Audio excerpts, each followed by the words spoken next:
দেশের বিভিন্ন এলাকায় বজ্রপাতে ৭ জন নিহত এবং ৪ জন আহত হয়েছেন। এর মধ্যে নরসিংদীতে মা ছেলে সহ মৃত্যু হয়েছে ৪ জনের। এছাড়া টাঙ্গাইলে বজ্রপাতে মারা গেছে ২ সহোদর।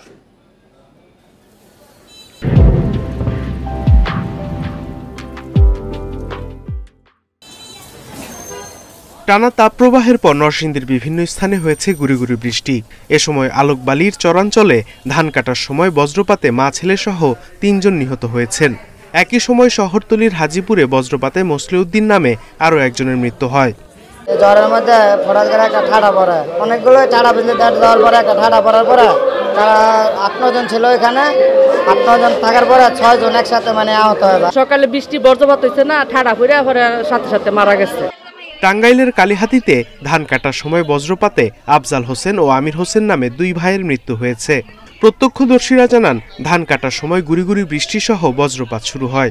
এই সময় এই মৃত্যুর ঘটনা ঘটে। এছাড়া গাজীপুরের শ্রীপুরে ধান শুকানোর সময় বজ্রপাতে ফাতেমা আক্তার নামে এক গৃহবধূর মৃত্যু হয়েছে। গত কয়েকদিনের তাপপ্রবাহ ও ভ্যাপসা গরমের পর বৃষ্টি হয়েছে হবিগঞ্জ, লক্ষ্মীপুর, চাঁদপুর ও নেত্রকোনায়। আবহাওয়া অফিস জানিয়েছে, আগামী কয়েকদিন বৃষ্টির ধারা অব্যাহত থাকতে পারে। Sadequr Rahman Siddiqui, independent news.